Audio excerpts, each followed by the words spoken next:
రండి, పాల్గొనండి, దైవ దీవెనలు పొందండి. సిలువను గూర్చిన వార్త నశించుచున్న వారికి వెర్రితనము కాని, రక్షింపబడుచున్న మనకు దేవుని శక్తి. 1 కొరింథీ 1:18 యునైటెడ్ పీపుల్స్ ఫెలోషిప్ UPF నిర్వహించు సిలువ ధ్యానములు. 40 రోజుల ఉపవాస ప్రార్థనలు. తేదీలు 2024 ఫిబ్రవరి 19వ తారీఖు నుండి మార్చి 29వ తారీఖు వరకు. సమయం ఉదయం 4 గంటల నుండి ఉదయం 7 గంటల వరకు. స్థలం centenary Baptist church, clock tower దగ్గర, సికింద్రాబాద్. వివరములకు 9550504718 9030757571 నంబర్లను సంప్రదించగలరు. దూర ప్రాంతముల వారు సిలువ ధ్యానములలో యూట్యూబ్, ఫేస్బుక్ మరియు జూమ్ ప్రత్యక్ష ప్రసారం ద్వారా పాల్గొనవచ్చు. Zoom meeting ID 9550504718 passcode 7777. గమనిక: రామ్ నగర్ ఈ సేవ నుండి సెంటినరీ బాప్టిస్ట్ చర్చ్, సికింద్రాబాద్ వరకు బస్సు సౌకర్యం కలదు. అందరికీ ఆహ్వానం. ఆహ్వానించువారు ప్రభువు దాసురాలు జాయ్ చెరియన్ గారు, వ్యవస్థాపక అధ్యక్షురాలు మరియు సీనియర్ పాస్టర్ UPF హైదరాబాద్. ఉపవాస ప్రార్థన శక్తి. దురుద్దేశంతో కూడిన ప్రార్థన. Prayer with wrong intentions. మంచి ఉద్దేశంతో ప్రార్థనలు చేయాలి. ఏ ప్రార్థన? నువ్వు ప్రార్థన అంటేనే దేవునితో మొరపెట్టుకుంటున్నావు. నీవు ప్రార్థన అంటే దేవదేవునితో, ఆకాశమును భూమిని సర్వ సృష్టికి ఆది సంభూతుడైన దేవునితో మాట్లాడుతున్నావు. దేవునితో మాట్లాడడానికి తెగించినావు. మరి దేవునితో సహవాసము, దేవునితో సంధి, దేవునితో సమయం గడుపుతున్నావు. కాబట్టి ప్రార్థన అంటే అంత సునాయాసం కాదు, అంత అల్లాటప్పగా తీసుకోకూడదు. నువ్వేం మాట్లాడుతున్నావు దేవునితో, అది చాలా జాగ్రత్తగా ఉండాలి. మంచి మనస్సాక్షితో దేవునికి అడిగిన ప్రతి కార్యం కూడా నెరవేరుతుంది. అందుకే యేసు క్రీస్తు రక్త ప్రోక్షణ ద్వారా పవిత్రత పొందిన తర్వాత, పాప క్షమాపణ పొందిన తర్వాత, పవిత్ర హృదయంతో, నిర్మలమైన మనస్సాక్షితో ఆయన సన్నిధిలో నీవు చేరాలి. అంటే నీవు కనికరింపబడి సమయోచితమైన సహాయం కొరకు ధైర్యంగా దేవుని కృపాసనం యొద్దకు వస్తున్నావు. Prayer is the most powerful thing in the whole world. ప్రార్థన అనేది అణుశక్తిని కూడా మించిన శక్తి. అణుశక్తి కేవలం భూమిని కంపింపజేస్తుందంట. ప్రార్థన దేవుని సింహాసనాన్ని కుదిపేస్తుందంట. దేవుని స్తోత్రం, hallelujah. Prayer can move God's throne. కాబట్టి దేవుని సన్నిధికి వచ్చినప్పుడు ఏదో కొన్ని మాటలు మాట్లాడి విస్తారంగా వల్లించడం, తర్వాత దేవుడు నీ మనవి అంగీకరించినాడని మోసపోవడం, అది నీకు తగదు. మత్తయి సువార్త 6వ అధ్యాయంలో ప్రభువు కొండ మీది ప్రసంగంలో నువ్వు ఎలా ప్రార్థన చేయాలని చక్కగా నేర్పించినాడు. మీరు ప్రార్థన చేసినప్పుడు వేషధారుల వలె ఉండకూడదు. ఈరోజు ప్రసంగం ఉపవాస ప్రార్థన, దురుద్దేశముతో చేసే ప్రార్థనల గురించి మనం ధ్యానిస్తున్నాం. ఉపవాసం ఉండడం మాత్రం కాదు, నువ్వు దేని కొరకు ఉపవాసం ఉన్నావు, నువ్వు అసలు ప్రార్థన ఎందుకు చేస్తున్నావు, వాట్ ఈజ్ యువర్ ఇంటెన్షన్, నీ హృదయంలో మరి నీ ఉద్దేశం ఏంటి? ఉపవాసం ఉండి ప్రార్థన చేయడానికి నీ యొక్క ఉద్దేశం చాలా పవిత్రంగా ఉండాలి, స్పష్టంగా ఉండాలి.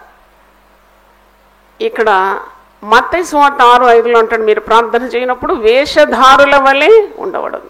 మనుషులు కనబడవాలని సమాజ మందిరంలోనూ వీధుల మూలల్లోనూ నిలిచి ప్రార్థన చేయటం వారికి ఇష్టం. వారు తమ ఫలం పొంది ఉన్నారని నిశ్చయంగా మీతో చెప్పుచున్నాను. 3 పర్యాయములు ఇక్కడ 6వ అధ్యాయంలో, మత్తయి సువార్త 6వ అధ్యాయంలో clear intention. The believer should have a very clear heart, clean heart, పరిశుద్ధమైన మరి తలంపులతోనే ఉండాలి. వేషధారుల వలె ఉండొద్దు మీ ప్రార్థన అని అంటున్నాడు. మొట్టమొదటి అంటాడు, దాన ధర్మాలు చేసినప్పుడు కూడా మనుషులకు కనబడవాలని మీ నీతి కార్యాలు చేయకండి. మీరు ధర్మము చేస్తే, మంచి కార్యాలు చేస్తే, ఎవరికైనా దానం ఇస్తే కూడా మీ కుడి చేతితో వేసింది ఎడమ చేతికి తెలియనవసరం లేదు. ఎందుకంటే రహస్యంగా చూచు నీ తండ్రి నీకేమిస్తాడు? ప్రతిఫలం ఇస్తాడు. హల్లెలూయా. రెండోసారి అంటే మీరు ప్రార్థన చేసేటప్పుడు కూడా మనుషులు వినాలని చేయకండి, మనుషులకు మీరు భక్తుల వలె కనబడాలని చేయకండి. మనుషులు మీ దీర్ఘమైన ప్రార్థన విని శభాష్ అనాలి అనే ఉద్దేశంతో మీరు చేయకండి. కొన్నిసార్లు ప్రార్థన చేసినప్పుడు ఎంత వ్యాకరణంతో, ఎంత అందమైన భాషతో, మరి ఎంత జ్ఞానం ఉన్నదని ఇతరులు అనుకునే రీతిగా ప్రార్థనలు చేస్తారు. వారి ఫలం అప్పుడే వారు పొందుకున్నారు. దేవుడు అట్టి ప్రార్థనలకు ఎక్కువ విలువ కట్టాడు. కాబట్టి యథార్థ హృదయుల ప్రార్థన ఆయనకు ఆనందకరం అంట. దేవుని స్తోత్రం. God delights in the prayer of the righteous. నీతిమంతులు ప్రార్థన చేసినప్పుడు దేవుడు ఆనందిస్తాడట. నీతిమంతుడు చేసే మనపూర్వకమైన ప్రార్థన బహు బలం గలదై ఉంటుందంట. దేవుని స్తోత్రం. కాబట్టి నువ్వు ప్రార్థన చేసేటప్పుడు చాలా తక్కువ మరి నిన్ను ఎంచుకోవాలి. నేను ఎంచుకున్నప్పుడు చాలా తక్కువగా అంచనా వేయాలి. చాలా గొప్పవాడివని, గొప్పదానివని, అంతా సాధ్యమని. అలా కాకుండా దీన హృదయంతో ప్రార్థన చేయాలి. ఒక వేషధారి వలె ఉండొద్దట ప్రార్థన చేసేటప్పుడు. దాన ధర్మాలు చేసేటప్పుడు వేషధారిగా ఉండొద్దట. తిరిగి 3వ పేరాలో, లాస్ట్ పేరాలో ఏముందంటే 16 నుండి 18 వచనాలు, ఉపవాసం ఉన్నప్పుడు కూడా మనుషులు చూడవాలని ఉండకూడదు. నువ్వు రహస్యంగానే ఉండాలి. నేను దీర్ఘకాలం ఉపవాసం చేస్తున్నానని డంబాలు పలకకూడదు అనమాట. ఎందుకంటే 3 పర్యాయములు కూడా దాన ధర్మం చేసేటప్పుడు, ప్రార్థన చేసేటప్పుడు, ఉపవాసం ఉన్నప్పుడు పదే పదే ఆ మాట ఉంది, రహస్యమందు చూచు నీ తండ్రి నీకు ప్రతిఫలం. 3 పర్యాయములు ఉందండి. మత్తయి సువార్త 6:4లో ఉంది, 6:6లో ఉంది, 6:18లో కూడా ఉంది. 3 times it is there. The Lord the Father who sees you in secret will reward you openly. కాబట్టి ఈరోజు మనం ప్రార్థన చేసే విధానము పరిశుద్ధ గ్రంథము ఏమంటుంది అంటే, కొందరు ప్రార్థన చేసినప్పుడు ఉద్దేశాలు సరిగా ఉండవు. ఏమని ప్రార్థన చేస్తారు? కొందరికి కసితీర ప్రార్థన చేస్తారు. ఎవరి మీదనో కోపం ఉంటుంది, వాడు చచ్చిపోవాలని ప్రార్థన చేస్తారు. అది దేవుని చిత్తం కానే కాదు. నాకు ఒక తల్లి తెలుసు. ఆ తల్లి ఏం చేసిందంటే, వాళ్ళ బిడ్డకు అన్యాయం జరిగింది. ఒకడు బిడ్డను మోసం చేసినాడు. మోసం చేసి వాడు తిరుగుతున్నాడు. బిడ్డ కాలేజీ నుండి వస్తుంది, మరి ఒక్కసారి బయటపడ్డది. పాపం దాగదు కదా. బయటపడినప్పుడు చాలా తల్లి ఎంత శ్రమపడే తల్లికి చాలా వేదన కలిగింది. ఆ తల్లి ప్రార్థన చేస్తే నేను విన్నాను, దేవా వాని కాళ్ళు విరగొట్టు అని ప్రార్థన చేసింది. వాని కాళ్ళు విరగొట్టడం మన పని కాదు, దేవుడే చూసుకుంటాడు. పగ తీర్చుట నా పని, ప్రతీకారం యెహోవాకు చెందినది. కాబట్టి దేవుని చిత్తానుసారమైన ప్రార్థన అట్టి పరిస్థితుల్లో ఏం చేయాలి అంటే, నువ్వు తప్పకుండా కన్నీళ్లతో వేడుకోవాలి, దేవా నాకు న్యాయము చేయమని ప్రార్థన చేయొచ్చు. లేక ఎవరైతే నీ బిడ్డను మరి పాడు చేసినారో వాడిని క్షమించమని, వానికి మారుమనసు కలిగజేయమని ప్రార్థన చేయాలి. ఈ బిడ్డను మార్చమని ప్రార్థన చేయాలి. దేవా గొప్ప కార్యాలు చేయండి తండ్రి, మేము ఇంకా నీ యందు ఆశ కలిగి ఉన్నామని ప్రార్థన చేయాలి. చేసిన తప్పును క్షమించమని ప్రార్థన చేయాలి. అంతేగాని వాడి కాళ్ళు ఇరగొట్టాలి, వాడు మంచం ఎక్కాలి, వాడు పోతూనే వాడు మరి బండి కింద పడాలి, లారీ కింద పడాలి, ఇటువంటి ప్రార్థనలు ఎప్పుడు కూడా చేయవద్దు. ఎందుకంటే అలాంటి ప్రార్థనలు నీ మీదకే వస్తుంది, రివర్స్ కొడతాయి అన్నమాట. ఆ స్త్రీ ఎవరైతే ప్రార్థన చేసినారో ఆమెకు అది సంభవించింది. ఆమె దీర్ఘకాలము పడక మీద పడి ఉండేది నేను చూసినాను. కాబట్టి నెవర్ టేక్ రివెంజ్ఫుల్ ప్రేయర్. ఎప్పుడు అలా ప్రార్థన చేయదు. కొంత ప్రార్థన చేస్తే, దేవా నన్ను చంపయ్యా, నేను చస్తే బాగుండు. ఆ మాట కూడా ఇంట్లో ఎప్పుడు కూడా ప్రార్థన చేసేవారు అనకూడదు. ఈ మాట నీ నోటికి రాకూడదు ప్రార్థన చేసేవారు. పరిశుద్ధ గ్రంథంలో భక్తులు కూడా అలా ప్రార్థన చేసినారు. ఎందుకంటే వారు తలకు మించిన భారము భరిస్తూ వాళ్ళు ఇలా చేసినారు. మోషే కూడా చేసినాడు, నన్ను చంపు ప్రభువా, నన్ను ఎందుకు బ్రతకనిస్తున్నావు. ఏలియా కూడా అన్నాడు కదా, నన్ను ఏం చేయి, నువ్వు చంపేసే. యోనా ఏమన్నాడు, చంపేసి. కానీ దేవునికి ఇష్టమైన ప్రార్థనలు కావవి. నేను చావను, నేను సజీవుడనై దేవుని కార్యాలు వివరిస్తాను. ఆయన చంపడానికి రాలేదు, ఆయన నీకు జీవము, సమృద్ధి అయిన జీవం ఇవ్వడానికి వచ్చాడు. కానీ దురుద్దేశంతో రాంగ్ ప్రేయర్స్ చేయకూడదని ఈరోజు ఉపవాస ప్రార్థనలు మీకు తెలియజేస్తున్నాను. అంటే మనము ప్రార్థన చేసేటప్పుడు దేవుని చిత్తము జరగాలని ప్రార్థించాలి. కొందరు ప్రార్థన చేయడం నేను విన్నాను, అయినా వాళ్ళు ఎంత మాకు కీడు చేసినారు అంతకంటే రెట్టింపు కీడు వారికి చేయి, లేక మా పిల్లోడు పాస్ కావాలి, పక్కింటి పిల్లోడు ఫెయిల్ కావాలి, ఇలాంటి ప్రార్థనలు చేస్తారు చాలామంది. కొన్ని పెళ్ళిళ్ళు కాకుండా పెటాకులు కావాలని ప్రార్థన చేస్తాను, కొన్ని కుటుంబాలు విడిపోవాలని కసితీరా ప్రార్థనలు అన్నమాట. ఆ ప్రార్థనలు ఎప్పుడు చేయకూడదు. దేవుడు ప్రేమ స్వరూపి, నీ హృదయము ప్రేమతో నింపబడాలి. దేవుని స్తోత్రం, hallelujah. When your heart is filled with love you will get the reply from God. అంటే దేవుడు ఎప్పుడు కూడా తన దృష్టి నీతిమంతుల మీద ఉంటుంది. భక్తిహీనులు ప్రార్థన చేస్తే దేవునికి అయిష్టం అంట. భక్తిహీనుల ప్రార్థనలు యెహోవాకు హేయం. ఎందుకంటే వాళ్ళకి తెలియదు దేవుని చిత్తానుసారంగా ఎలా ప్రార్థించాలో, వారికి తెలియదు. మనం దేవుని వాక్యాన్ని పఠిస్తున్నాం కాబట్టి we know how to pray. మన రోల్ మోడల్ ఎవరు ప్రార్థనలో? యేసుప్రభువే. కొన్నిసార్లు ప్రార్థన చేస్తారు ఏమని, నాకు ఫలానా ఉద్యోగం వచ్చి తీరాలి. మళ్ళీ దేవునికి ఒక డెడ్ లైన్ ఇస్తారు చాలామంది. ఇది దేవునికి ఇష్టమైంది కాదు. నేను ఎప్పుడు అలా ప్రార్థన చేయలేదు. నేనెవరు డెడ్ లైన్ ఇవ్వడానికి?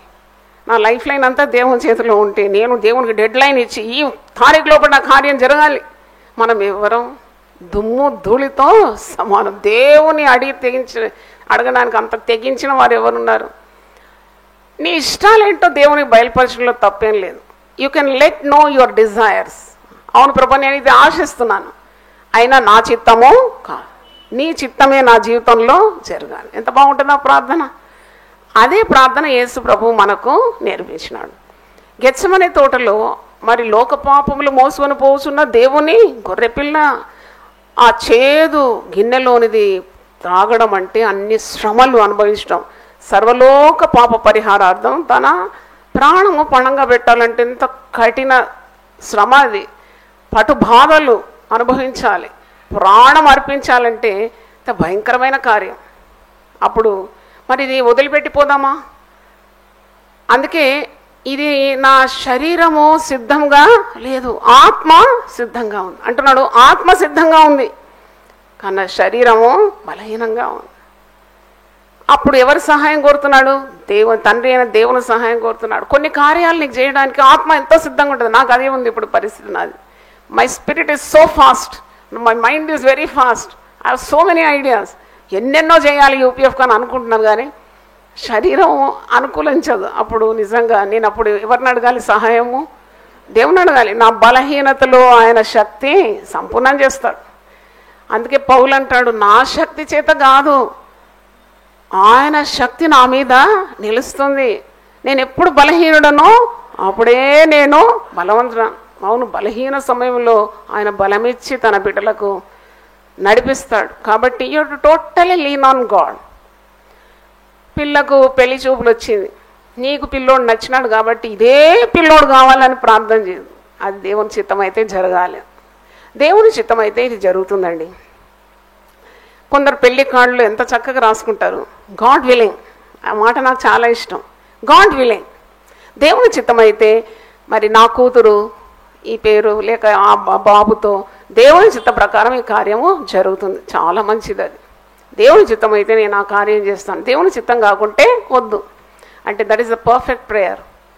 దేవుడు ఎప్పుడు కూడా తన బిడ్డలను బలపరచడానికి తన కనుదృష్టి లోకమంతా తిరుగుతున్న యథార్థ హృదయాలను, తన ఎడల యథార్థ హృదయాలను బలపరచడానికి తన కనుదృష్టి లోకమంతా తిరుగుతుంది, సంచరిస్తుందని వాక్యంలో ఉంది. కాబట్టి ఈరోజు మన ప్రసంగ అంశం ఉపవాస ప్రార్థన, దురుద్దేశంతో కూడిన ప్రార్థనకు జవాబు రాదు. యాకోబు పత్రిక 4వ అధ్యాయము 2, 3, 4 మీరు చూడండి. మీరు ఆశించుచున్నారు కానీ మీకు దొరకటలేదు, నరహత్య చేయుదురు, మత్సరపడుదురు కానీ సంపాదించుకొనలేరు, పొట్లాడుదురు, యుద్ధం చేయుదురు కానీ దేవుని అడగనందున మీకు ఏమీ దొరకదు. 2 కార్యాలు ఉందండి ఈ మాటల్లో. మీరు అడగడం లేదు, మీకు పొందుకోవడం లేదు. మీరేమీ అడగడం లేదు కాబట్టి మీకు దొరకడం లేదు. మీరు అడిగిన ఒకవేళ మీరు అడిగినా కానీ మీరు ఎలాగ అడుగుతున్నారు? తప్పు త్రోవలో అడుగుతున్నారు. మీరు అడిగినను మీ భోగముల నిమిత్తం వినియోగించటకై దురుద్దేశముతో అడుగుదురు కనుక మీకేమీ దొరకట లేదు. మీరు అడిగేది దేవుని చిత్త ప్రకారం లేదు. మీరు అడిగేది మీ భోగముల నిమిత్తం అడుగుతున్నారు. సంతృప్తి లేని జీవితాలు చాలా చూస్తూ ఉంటాం మనం. దేవుడిచ్చిన దాంతో తృప్తి లేకుండా ఇంకా అది కావాలి, ఇది కావాలి, అన్నీ కావాలి. ఎన్ని నువ్వు పొందుకున్నా నువ్వు వెళ్ళేటప్పుడు ఏది నీ వెంట రాదు. దేవుడిచ్చిన దాంతో సంతుష్టి సహితమైన దైవభక్తి చాలా గొప్ప లాభం. చాలామంది ప్రార్థనా పరులను నేను చూసినాను, దురాశ కలిగి ఉంటారు. God will supply your need but not your greed అంట. పౌలు భక్తుడు ఫిలిప్పీలకు రాసిన పత్రిక 4వ అధ్యాయము 13లో అంటాడు కదా, నన్ను బలపరచు అని అందు నేను సమస్తము చేయగలను. 19లో అంటాడు, నా దేవుడు తన ఐశ్వర్యం చొప్పున క్రీస్తునందు మహిమలో నా ప్రతి అవసరత తీరుస్తాడు. కానీ నా ప్రతి దురాశ తీరుస్తాడని ఉందా? భోగాశలు లేక నా లోకాశలు తీరుస్తాడని లేదు. నీ అవసరత తీరుస్తాడు. He will supply your need but not your greed. కాబట్టి నువ్వు అడిగేటప్పుడు కూడా, దేవుణ్ణి అడిగేటప్పుడు మరి దేవుని చిత్త ప్రకారమే ప్రార్థన చేయాలి. ఇక్కడ చూడండి, మొదటిది అంటాడు 2 కార్యాలని చెప్పాను కదా, యాకోబు పత్రిక 4వ అధ్యాయము 2 నుండి 4వ వచనం. మీరు అడుగారు, చాలా మట్టుకు అడుగారు, అందుకే పొందుకోవడం లేదు. అడగాలి, నీకేం కావాలనో అడగాలి. రెండవది దేవుని చిత్త ప్రకారము అడగాలి. మొదటి అడగడమే లేదు, ఎందుకంటే ప్రార్థన జీవితం చాలామందికి లేదు. నన్ను అడిగితే ప్రార్థన జీవితం లేకుండా ఉండడం చాలా బుద్ధిహీనత. ఈ దినాల్లో పనులు ఎక్కువ పెట్టేది సాతాను. ఎందుకంటే వానికి తెలుసు, మనం ప్రార్థనతో దేవునితో ఏకమైనప్పుడు అనూహ్యమైన కార్యాలు దేవుడు మన జీవితంలో చేస్తాడు. అది సాతానుకు ఇష్టము లేదు. కాబట్టి మనల్లో ఏం పెడుతుంది? అది పనులలో పెట్టేస్తుంది.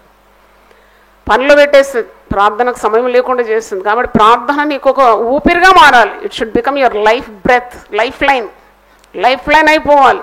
నువ్వు గాలి పీల్చుకొని గాలి మరి శ్వసిస్తున్నావు అంటే అది ప్రార్థన అయి ఉండాలి. అంటే అంతగా దేవునితో హత్తుకొని బ్రతకాలి. దేవుని స్తోత్రం, హల్లెలూయా. ప్రార్థనకు సమయం కూడా కేటాయించుకోవాలి. దేవునితో మాట్లాడాలి కదా. దేవునితో అందరితోనూ మాట్లాడినావు, దేవునితో మాట్లాడుకుంటే నీకేమి లాభం? నీ సహాయానికి దేవుడే దిగొస్తాడు, మనుషుడు రాడు కదా. మరి రెండవది అంటున్నాడు, మీరు మీ భోగముల నిమిత్తం అడుగుతున్నారు, దురుద్దేశంతో అడుగుతున్నారు, అందుకే మీకేమీ కూడా దొరకడం లేదు.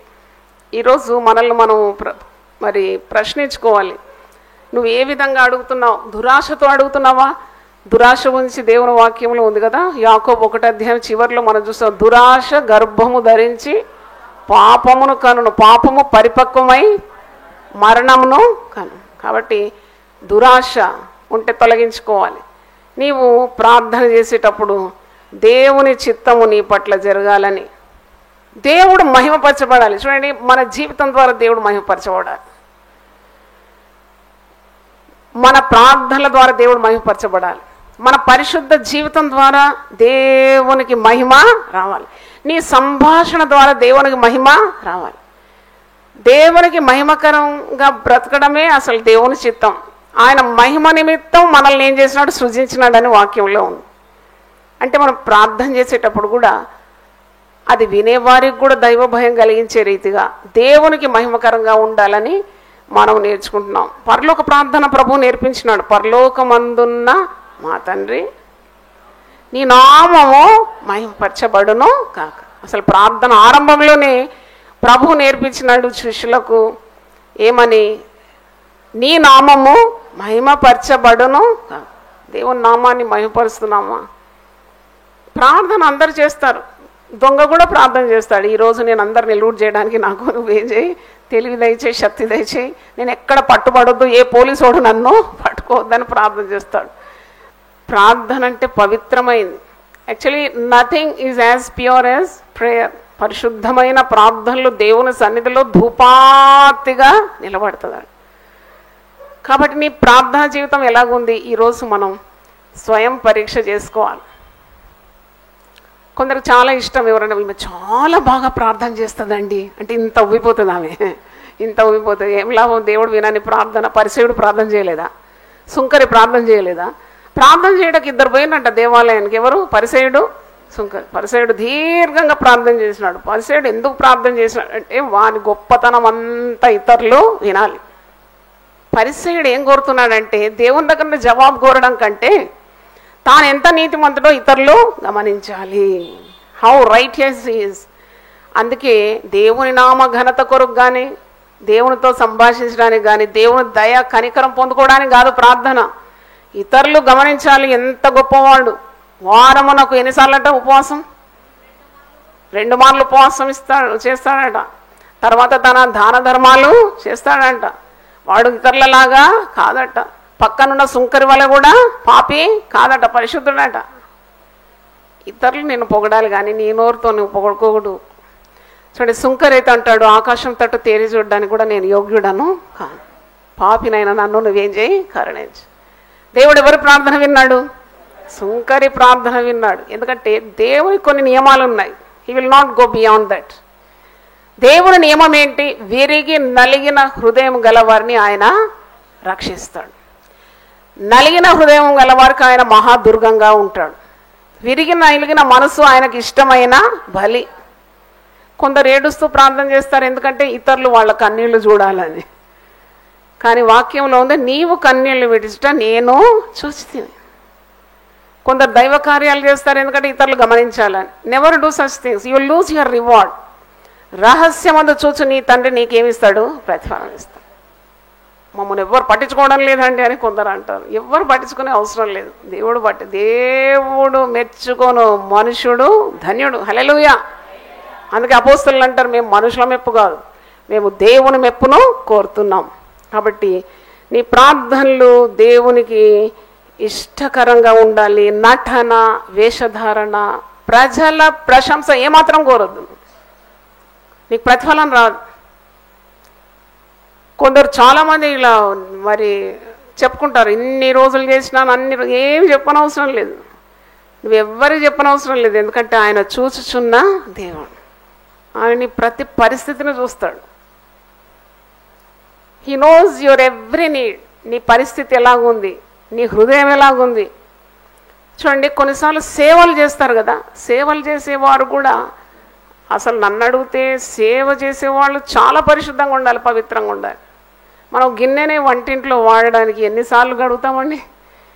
పాలు పట్టడానికి ఉన్న గిన్నె ఎన్నిసార్లు తోముతాం? తోమి మనము బోర్లో పెట్టిన రాత్రి మళ్ళా తీసి పాలు కాబెట్టాలి, మళ్ళీ ఒకసారి కడుగుతాం. ఎందుకంటే పాత్ర పవిత్రంగా లేదు కాబట్టి పాలు ఏమవుతుంది? పగిలిపోతుంది. అంటే ఒక గిన్నె విషయమే ఇంత శ్రద్ధ చూపితే నీ హృదయము మరి దేవుడు నివసించే స్థానం కదా, అది ఎంత పరిశుద్ధంగా ఉండాలి. నీ ప్రార్థన ఎంత పవిత్రంగా ఉండాలి. అందుకే ప్రభు ఒక మాట అంటాడు, నీవు ప్రార్థన చేసినప్పుడు ఏది అడిగినా నీకు ఇష్టమైనది అడుగు, నేను ఇస్తాను. ఇష్టమైంది ఎలాగో? దేవుని బిడ్డలు అడిగేదంతా దేవుని చిత్త ప్రకారమే అడుగుతారు. ఇంకేదో చాలా ఫేమస్ పిక్చర్స్ ఉన్నాయి కదా, దాంట్లో నాకు సీటు కావాలని ప్రార్థన చేస్తావా? అది దేవుని చిత్తము కానే కాదు.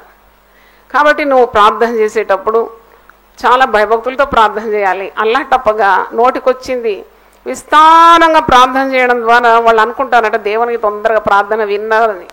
అది ఎక్కడ ఉంది తెలుసా? మత్తయి సువార్త 6వ అధ్యాయంలో ఉన్నది. 7, 8 చూడండి. మరియు మీరు ప్రార్థన చేయనప్పుడు అన్యజనుల వలె వ్యర్థమైన మాటలు వచింపవద్దు.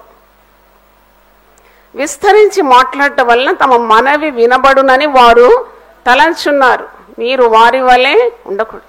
ఆ ప్రార్థన దేవుడు విన్నాడు. ఎందుకంటే నువ్వు చాలా ప్రార్థన, ఎంతసేపు ప్రార్థన చేసినాడు? గంట సేపు చేసేసినాడు. కొందరు ఇతరులకు ఇబ్బంది కలుగజేస్తారు. ఇలాంటి సమూహాల్లో, సంఘాల్లో మైక్ ఇస్తే చాలు, అయిపోయింది ఇక మన పని. వాళ్ళు మైక్ ఇచ్చి ప్రార్థన చేయమంటే ప్రసంగం చేసేస్తారు. Should be very humble. ముఖ్యంగా ప్రార్థనలో చాలా తగ్గింపు, చాలా సేవ ఆరంభ సమయంలో ప్రార్థన చేయమని మైక్ ఇచ్చాను. అప్పటి వరకు ఆమె ఎదురు చూస్తుంది, ప్రసంగం ఇస్తుందని అనుకుంది. అరే కొత్త వాళ్ళు వచ్చినారు, గెస్ట్ స్పీకర్స్ వచ్చినారని నేను చెప్పినాను, సిస్టర్ మీరు ప్రార్థన చేయడానికి. ఆమె మైక్ పట్టుకొని కసి తీరా ప్రసంగం చేసేసిందండి. పాత నిబంధన, క్రొత్త నిబంధన, కొటేషన్స్, మరి వాగ్దానాలు వల్లించి. అంటే ప్రార్థన చేయడము నీ జ్ఞానాన్ని ప్రదర్శించడానికే కానీ కాదు. Prayer is not revealing how much you know of the scriptures or how much wise you are. Prayer is a humble conversation with God Almighty. దేవుని స్తోత్రం. హల్లెలూయా, హల్లెలూయా.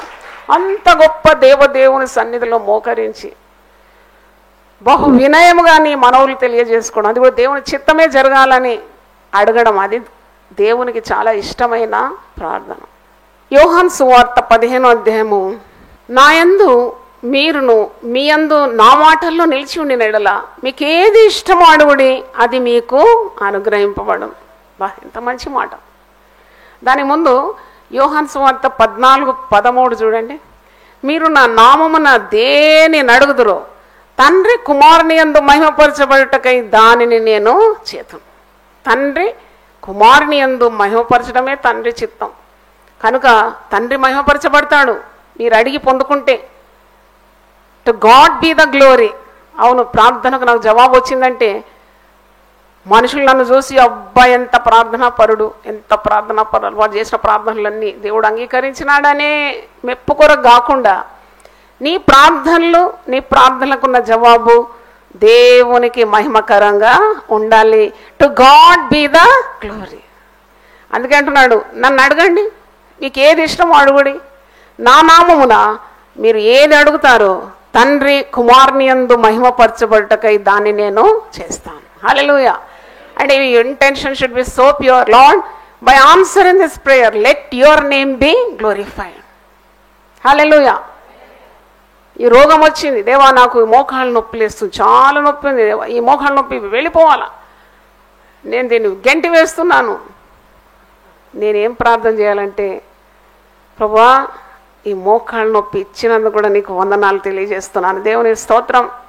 అప్పుడు నా శక్తి ద్వారా కాదు ఈ కార్యాలు జరిగేది, కేవలం నీ ఆత్మ ద్వారానే ఈ కార్యాలు జరుగుతుంది. ఆ శ్రమ ద్వారా నేను నేర్చుకునే సందేశాలు ఎన్నుంటాయి, ఎంత అద్భుతంగా ఉంటుంది ఆ అనుభూతి. ఈ నొప్పి నాకు కలుగజేసిన, ఈ నొప్పిని తొలగించమని కాకుండా ఈ నొప్పిలో నాకు ఎన్ని పాఠాలు నేర్పించినావయ్యా, అసలు నీ కార్యాలన్నీ నీ కృపచేతనే నేను చేయగలిగినాను. Stop, look and proceed. Speed బ్రేకర్లు ఇస్తాడు కదా రోడ్డు మీద, ఆగు, ఇది నీ శక్తి నీ బలము కాదు, కేవలము నా ఆత్మ ద్వారా ఈ కార్యము జరిగింది. ఒకసారి చప్పట్లు కొట్టి దేవుని మహిమపరుద్దాం. అందుకే 14:14లో మాట ఉంది, నా నామంలో మీరు నన్నేమి అడిగినను నేను చేస్తాను. దేవుని నామము మహిమపరచబడడానికి మీరు ఏదడిగినా చేస్తాడు దేవుడు. ఏదడిగినా అంటే the end result should be glorifying God. Hallelujah. మొదటి సమూయేలు గ్రంథంలో హన్న ఒక కుమారుని అడుగుతుంది కదా. కుమారుని ఎందుకు అడుగుతుంది? చాలా మందిని అడిగితే గర్భిణీ స్త్రీలను, ఎందుకమ్మా నీ కుమారుడు లేక గొడ్రాళ్ళని అడిగి నీ కుమారుడు కావాలంటున్నావు, ఎందుకంటే మరి ఎవరు చూస్తారమ్మా ముసలితనంలా, ఎవరైనా చూడాలి కదా మనల్ని. కానీ హన్న అడిగింది అలా కాదండి, స్వార్థంగా అడగలేదు. మొదటి సమూయేలు 1వ అధ్యాయము 11వ వచనం, సైన్యములకు అధిపతి యెహోవా నీ సేవకురాలైన నాకు కలిగి ఉన్న శ్రమను చూచి నీ సేవకురాలైన నన్ను మరొక జ్ఞాపకము చేసుకొని నీ సేవకురాలైన నాకు మగపిల్లలను దయచేసిన వాని తల మీదకి క్షౌరపు కత్తి ఎన్నటికి నీ రానియక వాడు బ్రతుకు దినములన్నిటను నేను వానిని యెహోవా నీకు అప్పగింతునని మ్రొక్కుబడి చేసుకుంది. ఆమె ఎందుకు అడుగుతుంది? ఆమె గొడ్రాలు, ఆమె పిల్లలే లేరు. ఒక మగపిల్లని అడుగుతుంది, మగపిల్లవాడిని నువ్వు నాకు ఇస్తే నేనేం చేస్తాను? నీకే ఇచ్చేస్తాను. అప్పుడు దేవుని నామము మహిమపరచబడుతుందా లేదా? తప్పకుండా దేవునికి నామం మహిమ. ఇందుకు ఇశ్రాయేల్లో అప్పుడు ప్రవక్తనే లేడు. ఇశ్రాయేల్లోకి వెళ్ళిన గొప్ప ప్రవక్తగా దేవుడు సమూయేలును ఆశీర్వదించినాడు. దేవుని స్తోత్రం. హల్లెలూయా. Israel, among the Israelites, there was no prophet like Samuel the prophet, because the mother prayed for the glory of God. నువ్వు నాకు గర్భం తెరిచి నాకు ఒక మగబిడ్డని ఇస్తే, ఎందుకు నీకు మగబిడ్డ? అబ్బాయి గొడ్రాలని నిందపోవాలి, ఎక్కడెక్కడ నేను అవమానం పొందిన అక్కడంతా నాకు ఘనత దయచే. కొందరు ప్రార్థన చేస్తారు కదా, ఎక్కడెక్కడ నన్ను మనుషులు తృణీకరించినారు అక్కడంతా నాకు గొప్ప కీర్తి పేరు దయచే. ఇలాంటివన్నీ ప్రార్థనలు మానేయాలి. నువ్వేం ప్రార్థన చేయాలంటే, నువ్వు నాకేమి ఇచ్చినా అవి నీకే చెందుతుంది. దేవుని స్తోత్రం. అవును, నేను ఎప్పటి నుండో ప్రార్థన చేస్తున్నాను. నాకు 3 పిల్లలను దేవుడు ఇచ్చినాడు శారీరకంగా. ఆ 3 కూడా 2 ప్రార్థనలు అయితే ఎప్పుడు నిరంతరం చేస్తాను. ఒకటి, వారికి దేవుని భయం దయచేయి. 2వది, వారు దేవుని సేవలో నిమగ్నమై ఉండాలి. ఈ 2 కార్యాలు అయితే పర్మనెంట్గా అడుగుతూ వచ్చాను. ఇవ్వడా? ఎందుకు? ఒక దెబ్బ కొట్టన్నా తీసుకొని వస్తాడు. దేవుని స్తోత్రం. హల్లెలూయా. ఆయన ముక్కుకు గాలం వేసి చక్కని పట్టాల్లో నడిపించగలడు. ఎందుకంటే దేవుని నామమహిమార్థమే అడుగుతున్నాను. అలాగూ దేవుని పేరట నువ్వు అడిగినవి దేవుని చిత్తానుసారమైన ప్రార్థనలు ఆయన ఇవ్వక మానడు. అందుకే యోహాను సువార్త 15:7 నా యందు మీరును మీ యందు నా మాటల్లో నిలిచి ఉండినడల, అంటే దేవుని మాటలు నీలో నిలిచి ఉంటే నీవు దురుద్దేశంతో ఉన్న ప్రార్థనలు అసలే చేయవు. నువ్వు దేవునిలో నిలిచి ఉంటే ఇతరులకు కీడు వచ్చే ప్రార్థనలు ఎప్పుడు కూడా చేయవు. నా యందు మీరును మీ యందు నా మాటలను నిలిచి ఉండేలా ఇక దేవునికి ఇష్టమైనవి మనం అడుగుతాం. మనకి ఇష్టమైనవి దేవుడు తప్పకుండా చేస్తాడు. మీకు ఏది ఇష్టమో అడుగుడు అని అంటున్నాడు. అది దేవుడు ఇస్తాడు.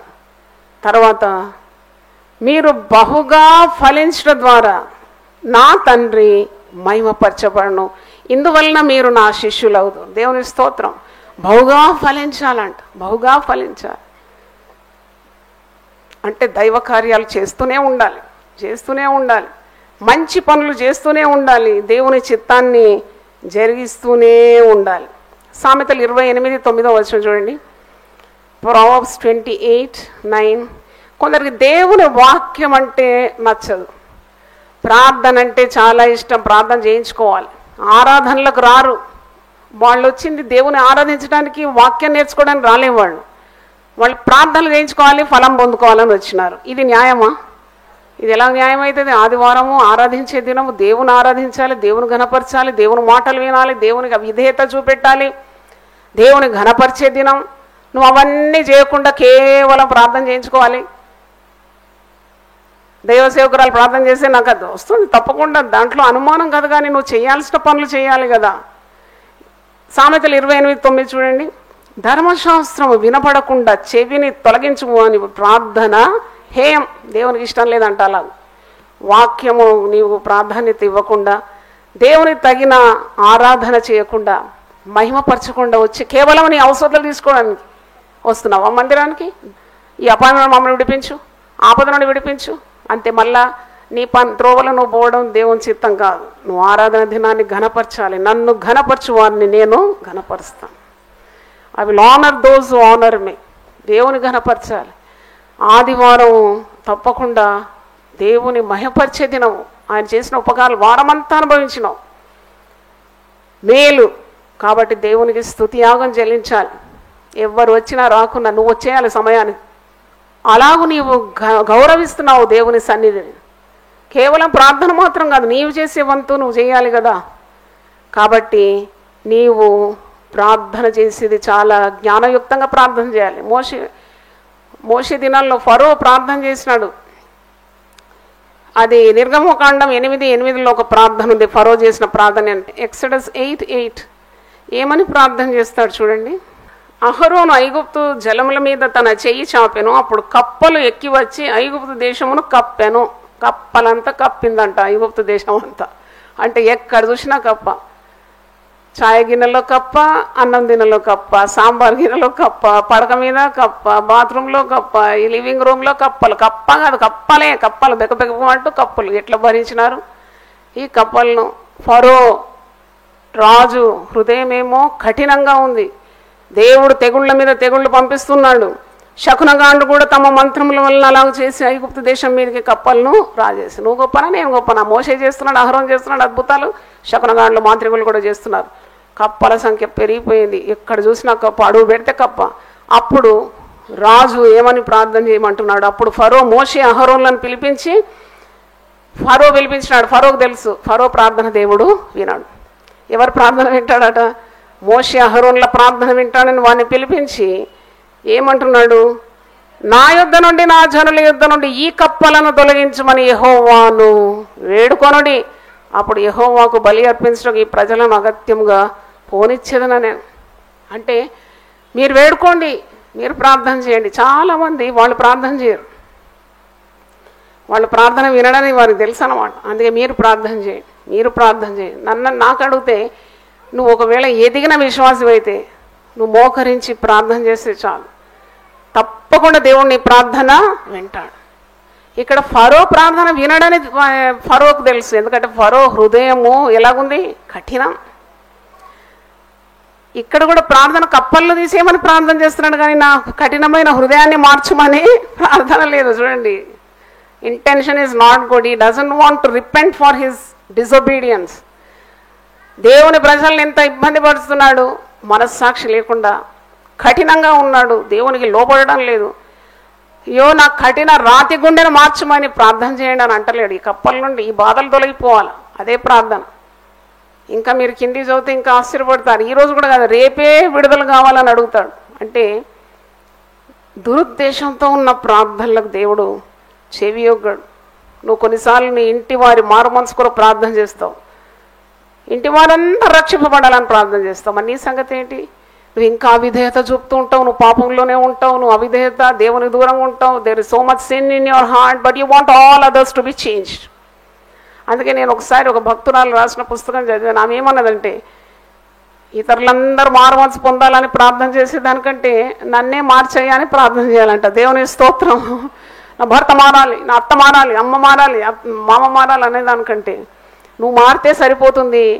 ప్రతి ఒక్కరిని దేవుడే మార్చేస్తాడు. దేవుని స్తోత్రం. హల్లెలూయా. నన్నే మార్చయ్యా, నన్నే మార్చు. పరిశుద్ధ గ్రంథంలో ఉంది కదా, నా పేరు పెట్టబడిన నా ప్రజలు తమ్మును తాము ఏం చేయాలి? తగ్గించుకోవాలి. అంటే అహంకారంతో కూడిన ప్రార్థన, దురుద్దేశంతో కూడిన ప్రార్థన, ఇతరులను కించపరుస్తున్న ప్రార్థన, తనను తాను హెచ్చించుకున్న ప్రార్థన దేవుడు ఎప్పుడు కూడా వినడు. కాబట్టి కీడు కోరి ప్రార్థన చేయొద్దు, మేలు కోరడంలో కూడా జ్ఞానం ఉండాలి. ఒక భార్య ప్రార్థన చేస్తుంది, ఏమని? దేవా, నా భర్త మరి యొక్క యవనస్త్రాలతో తిరుగుతున్నాడు. కొందరు ప్రార్థన చేయడం విన్నాను, ఇలాగే వాని చంపేయి ప్రభువా, లేకుంటే దాన్ని చంపేయి ప్రభువా. ఇది కూడా ప్రార్థన సరి అయింది కాదు. ఇంకొక ఆమె ప్రార్థన చేస్తుంది, పోనీ ప్రభువా, నాతోనైనా అతనికి సుఖం లేదు, కనీసం ఆ అమ్మాయితోనైనా సుఖంగా ఉండండి. ఇది ప్రార్థన? ఇది ఎక్కడి ప్రార్థన? నీ ప్రార్థనలో సత్తా లేదు.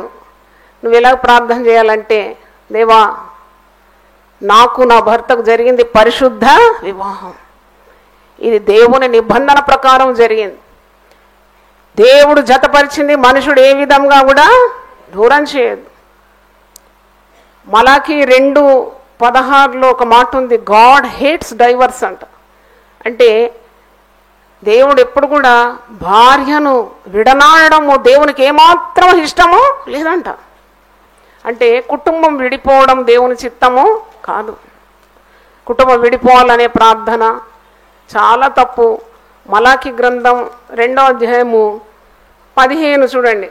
కాగా మిమ్మల్ని మీరే జాగ్రత్త చేసుకొని యవనమున పెళ్లి చేసుకున్న మీ భార్యల విషయంలో విశ్వాసఘాతకులుగా ఉండకుడి, భార్యను పరిత్యజించడం నాకు అసహ్యమైన క్రియ అని ఇశ్రాయేళ్ల దేవుడు ఒక యెహోవా సెలవిస్తుంది.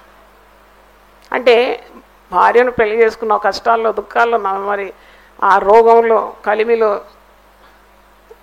మరి అన్ని సంపన్న అన్ని కలిసి మేము ఉంటామని ఒడంబడిక చేసుకున్నావు, పరిశుద్ధ వివాహం చేసుకున్న తర్వాత నీకు ఇష్టం వచ్చినట్లు భార్యను వదలడం, ఆ భార్య భర్తను వదలడం, అది దేవుని చిత్తం ఏమాత్రం కాదు. పాపంలో నీ భర్త లేక భార్య ఉంటే నువ్వు తప్పకుండా ప్రార్థన చేయాలి, దేవా రెస్టోర్ అవర్ ఫ్యామిలీ లైఫ్, తిరిగి మమ్మల్ని నువ్వేం చేయాలి? కట్టాలి.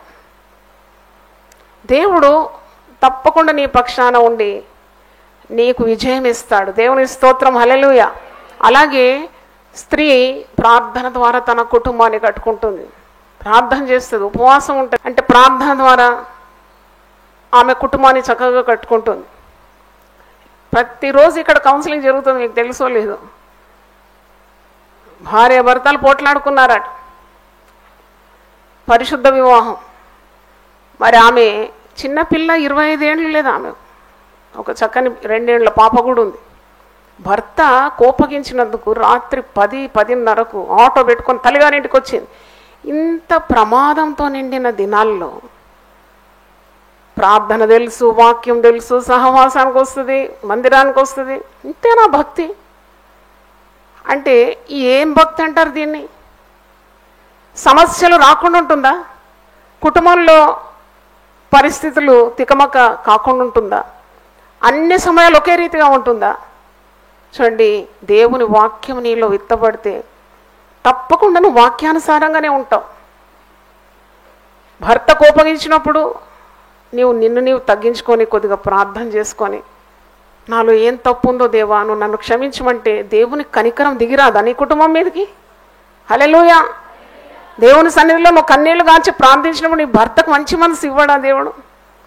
తప్పకుండా దేవుడు కార్యం చేస్తాడు. ఏం సాధిస్తావు? మూట ముళ్ళ చదువుకొని కోపంతో రాత్రి 10 గంటలకు? ఎంత ధైర్యం! నాకు అనిపిస్తుంది తల్లిదండ్రులు కూడా ఆడపిల్లలు తిరిగి వచ్చినప్పుడు వారికి మంచి బోధ ఇవ్వాలి. అంటే వాళ్ళని అంతగా నువ్వు అయ్యో బిడ్డ ఏమైంది ఏమైంది అనుకుంటా వాళ్ళని ఇంట్లో కూర్చోబెడితే వాళ్ళు ఎప్పుడు చక్కగా కాపురాలు చెయ్యరు. They have to depend on God. అదే నా తల్లిదండ్రులు నాకు నేర్పించినారు. అందుకే చెప్తున్నాను. వాళ్ళు మకానేసి ఇంట్లో కూర్చుంటారు అంతే. ఇరుగు పొరుగు వారు అందరూ అంటారు ఏమైంది ఏమైంది. వాళ్ళకి చాలా అవసరం కదా నీకేమైందో తెలుసుకోవడానికి. అలాగూ మీరు అపవాదికి ఏమి ఇవ్వద్దు, చోటివ్వద్దు. ఇంట్లో సగాదైందంటే రాత్రి కాదు నువ్వు ప్రయాణం చేసేది.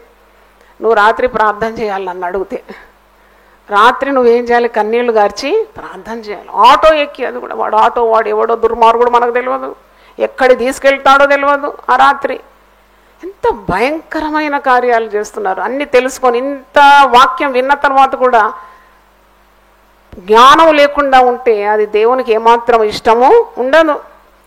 నీ స్థితి బాగలేదంటే, నీకు తెలివి లేదంటే అడగాలి.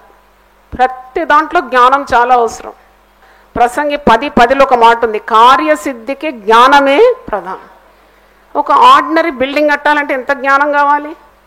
దాని మరి ఏ విధంగా కట్టాలి, అందంగా ఉండాలి, సుందరంగా ఉండాలి, ఎన్ని ప్రయత్నాలు చేస్తారు కదా, ప్రయాసపడుతుంటారు. మరి జీవితం ఒక కుటుంబం కట్టాలంటే ఎంత శక్తి కావాలి? నువ్వు పరిగెత్తిపోతే కార్యం అవుతుందా? నీవు ఇల్లు వదిలి భర్తను పిల్లలు వదిలేస్తే అది కార్యం సఫలం అవుతుందా? ఇది పురుషులకు కూడా వర్తిస్తుంది. చాలామంది ఇంట్లో గొడవ అయితే, ఆమె గయ్యాళిదైతే గమ్మున షర్ట్ వేసుకుంటారు, ప్యాంట్ వేసుకొని తొందరగా ఇల్లు వదిలేసి వెళ్ళిపోతారు. ఎక్కడో సెంటర్లో చౌరస్తాలో టీ తాగుకుంటా ఫ్రెండ్స్తో గడుపుతారు. దానికి it's not a solution to the problem. భర్తలు కూడా భార్యల కొరకు ప్రార్థన చేయాలి, భార్యలు భర్తల కొరకు ప్రార్థన చేయాలి, భార్య భర్తలు కలిసి పిల్లల కొరకు ప్రార్థన చేయాలి. అది దేవుడు ఏర్పరిచిన కుటుంబం చక్కగా ఉంటుంది. సాతానుడు ఎంత ప్రయత్నించినా అట్టి కుటుంబం పడిపోదు. దేవుని స్తోత్రం, హల్లెలూయా. దేవుని మాటల మీద కట్టుకున్న కుటుంబం ఎప్పుడు పడిపోదు. 3 పేటల త్రాడంట తెగదంట. 3 పేటలు అంటే భార్య, భర్త, దేవుడు. అంటే ఎంత జ్ఞానం కావాలి కుటుంబంలో. పాపం ఉండకూడదు, పాపంతో నీవు చెలగాటమాడొద్దు. పాపం ఉంటే తరిమి కొట్టాలి, అక్రమం ఉంటే తరిమి కొట్టాలి. ఒక స్త్రీకి ఎంత మరి బాధ్యతలు ఉన్నాయండి. She has to be a prayerful women. అంటే మీరు ఎప్పుడు స్త్రీల గురించి చెప్తారంటే నేను కాదు, వాక్యంలోనే ఉంది. జ్ఞానవంతరాలు ఏం చేస్తుందట ఇల్లుగాడు. నేను అంటలేను, వాక్యమే అంటుంది. అంటే షీ కెన్ డూ మచ్. తర్వాత స్త్రీలు మొరపెట్టి ప్రార్థన చేసినప్పుడు కఠినలు కూడా మారు మనసు పొందుతారు. పైగా ప్రార్థన చేయవారి పట్ల కృప చూపెట్టడానికి దేవుడు ఎలాంటి వాడంట? ఐశ్వర్యవంతుడు. దేవుని స్తోత్రం, hallelujah. There is no problem that God can not solve. దేవుడు చెయ్యలేని ఏ కార్యం లేదు. 37వ కీర్తన 4వ వచనం, యెహోవాను బట్టి ఆనందించు, ఆయన నీ హృదయ వాంఛలను తీరుస్తాడు. నువ్వు దేని బట్టి ఆనందిస్తున్నావు? ఫార్ములా తప్పుతేనే మనకు జవాబు రాదు. మ్యాథమెటిక్స్ స్టూడెంట్ నేను కూడా. నువ్వు సరిగ్గా ఫార్ములా అప్లై చేయలేదు, నీకు జవాబు రాదు. నువ్వు దేని బట్టి ఆనందిస్తున్నావు? దేవుని బట్టి ఆనందించు, ఆయన ఆజ్ఞలను బట్టి ఆనందించు, ఆయన సన్నిధిని బట్టి ఆనందించు, ప్రార్థనలో ఆనందించు. అప్పుడు నీ హృదయ వాంఛలు ఆయన ఏం చేస్తాడు? తీర్చేస్తాడు. కానీ నువ్వు ఆనందిస్తావు.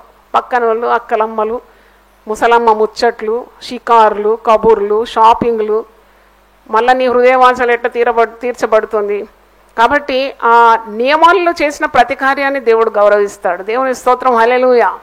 కాబట్టి ఈరోజు మనము దురుద్దేశంతో కూడిన ప్రార్థనలు చేయకుండా మరి దేవుని చిత్తానుసారంగా ఉన్న ప్రార్థనలు చేయడానికి నేర్చుకున్నాం. తప్పుడు ప్రార్థనలకు స్వస్తి చెప్పి దేవుని వాక్యం ఎలా బోధిస్తుంది, దేవుని ఇష్టమే జరగాలని నువ్వు ప్రార్థన చేయాలి. దేవుని చిత్తం నా జీవితంలో జరగాలి. నాయన ఎన్ని శ్రమలైనా నేను అనుభవిస్తాను, ఎన్ని బాధలైనా నేను అనుభవిస్తాను, ఆయన నీ చిత్తమే సిద్ధించును కాక. ఎందుకంటే యూ నో బెటర్ దాన్ మీ. నా తలంపులు నీ తలంపులు భూమికి ఆకాశం ఎంత ఉన్నతంగా ఉందో అంత ఉన్నతంగా నా పట్ల ఉన్నది. నువ్వు అన్యాయస్తుడవు కావు, సర్వశక్తుడు అన్యాయం చేయుట అసంభవం అని యోబు అంటాడు. దేవుని స్తోత్రం. తలలు వంచండి, ప్రార్థన చేసుకుందాం. నాయన నీ పాదములకు స్తోత్రం చెల్లిస్తున్నాను. ఉపవాస ప్రార్థన శక్తి శీర్షికలో 22వ ప్రసంగం ఉపవాస ప్రార్థన, దురుద్దేశంతో కూడిన యాచనల గురించి మేము ధ్యానించినాము. కీడు కోరడం కానీ, ఇతరుల మీద కసితీర ప్రార్థనలు కానీ, ద్వేషభావంతో ప్రార్థనలు చేయడం కానీ, ఇతరుల నాశనం కోరి ప్రార్థన చేయడం కానీ, ఇతరులకు మరి ఇబ్బంది కలిగించే ప్రార్థనలు చేయకుండా యథార్థంగా ప్రార్థన చేయడానికి మాకు సహాయం దయచేయండి. దేవుని చిత్తానుసారమైన ప్రార్థన నువ్వు వినడానికి ఎప్పుడు కూడా ఆలస్యం చేయవు నాయన. నా పేరిట మీరు నన్ను ఏమడిగినా దాన్ని చేస్తానన్నావు. దేవునికి మహిమ కలుగు రీతిగా మా ప్రార్థనలు ఉండాలి, మా జీవితం ఉండాలని మేము కోరుతున్నాము నాయన. మరి మమ్మునే మీరు మార్చుకోవాలని తండ్రి, మా హృదయంలో మీకు అసహ్యమైన ఏ కార్యమున్నా దాన్ని దూరం తొలగించి పవిత్రమైన పరిశుద్ధమైన ప్రార్థనలు మా నోటి నుండి రావాలని మేము కోరుతూ ప్రార్థిస్తున్నాము. నీ రక్తము ప్రతి దుర్నీతి నుండి మమ్మల్ని విడిపిస్తుంది కనుక, పవిత్రం చేస్తుంది కనుక నీకు వందనాలు. ఎంతోమంది ప్రార్థనలు చేస్తున్నారు, కానీ చక్కని విధానాల్లో చేయడానికి ఉన్న కృప మీరు దయచేయండి. భక్తిహీనుడు ప్రార్థన చేస్తున్నాడు, దేవుని వాక్యాన్ని ఆధారం చేసుకోకుండా సొంత తెలివితో ప్రార్థన చేస్తున్నాడు. భక్తిహీనుడు దేవుని వాక్యాన్ని చదవడు, ధర్మశాస్త్రాన్ని విననొల్లని చెవులు. అట్టి భక్తిహీనుల ప్రార్థన నాకు అసహ్యమని వాక్యము సెలవిస్తుంది. కాబట్టి దేవుని వాక్యానికి అనుగుణంగా నడుచుకుంటూ పరిశుద్ధ గ్రంథం ఏమి సెలవిస్తుంది దాని ప్రకారం విధేయత చూపుతూ మమ్మల్ని మేము తగ్గించుకొని దీన మనసుతో మేము చేసిన ప్రతి ప్రార్థనకు జవాబు మేము పొందుకుంటాం కనుక నీకు స్తోత్రం. నా పేరిట మీరు నన్నేం అడిగినా తండ్రి తన కుమారుని ద్వారా మహిమపరచబడుతున్నాడు కాబట్టి తప్పకుండా ఆ కార్యాన్ని చేస్తాడని ఇప్పుడే మేము వాక్యం నుండి నేర్చుకున్నాం.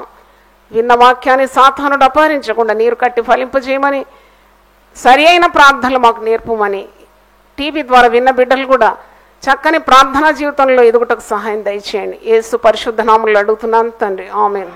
దేవుడు మనల్ని సమృద్ధిగా దీవించును గాక. రండి, పాల్గొనండి, దైవ దీవెనలు పొందండి. సిలువను గూర్చిన వార్త నశించుచున్న వారికి వెర్రితనము కాని రక్షింపబడుచున్న మనకు దేవుని శక్తి. 1 కొరింథీ 1:18 యునైటెడ్ పీపుల్స్ ఫెలోషిప్ UPF నిర్వహించు సిలువ ధ్యానములు 40 రోజుల ఉపవాస ప్రార్థనలు. తేదీలు 2024 ఫిబ్రవరి 19వ తారీఖు నుండి మార్చి 29వ తారీఖు వరకు. సమయం ఉదయం 4 గంటల నుండి ఉదయం 7 గంటల వరకు. స్థలం centenary Baptist church, clock tower దగ్గర, సికింద్రాబాద్. వివరములకు 9550504718 9030757571 నంబర్లను సంప్రదించగలరు. దూర ప్రాంతముల వారు సిలువ ధ్యానములలో యూట్యూబ్, ఫేస్బుక్ మరియు జూమ్ ప్రత్యక్ష ప్రసారం ద్వారా పాల్గొనవచ్చును. Zoom meeting ID 9550504718 passcode 7777. గమనిక, రామ్ నగర్ ఈ సేవ నుండి సెంటినరీ బాప్టిస్ట్ చర్చ్ సికింద్రాబాద్ వరకు బస్సు సౌకర్యం కలదు. అందరికీ ఆహ్వానం. ఆహ్వానించువారు ప్రభువు దాసురాలు జాయ్ చెరియన్ గారు, వ్యవస్థాపక అధ్యక్షురాలు మరియు సీనియర్ పాస్టర్ UPF హైదరాబాద్.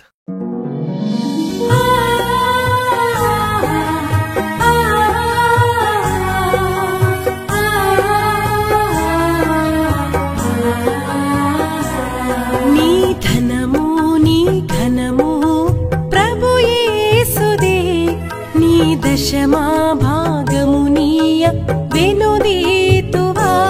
నీ ధనము నీ ఘనము ప్రభు యేసుదే, నీ దశమా భాగమునీయ వెనుదీతువా. ధరలోన ధనధాన్యములనీయగా కరుణించి కాపాడి రక్షింపగా. ధరలోన ధనధాన్యములనీయగా కరుణించి కాపాడి రక్షింపగా. పరలోకనాదుండు నీకీయగా మరి యేసు కొరకీ వెనుదీతువా పరలోకనాథుండు నీకీయగా మరి యేసు కొరకీయ వెనుదీతువా నీ ధనము నీ ఘనము ప్రభు యేసుదే నీ దశమా భాగము నీయ వెనుదీతువా పాడి పంటలు ప్రభువు నీకీయగా కూడు గుట్టలు నీకు దయచేయగా పాడి పంటలు ప్రభువు నీకీయగా కూడు గుట్టలు నీకు దయచేయగా వీడంగ ప్రభు యేసు నామంబును గడువేల ప్రభుకీయను క్రైస్తవా వేడంగ ప్రభు యేసు నామంబును గడువేల ప్రభుకీయను క్రైస్తవా నీ ధనము నీ ఘనము ప్రభు యేసుదే నీ దశ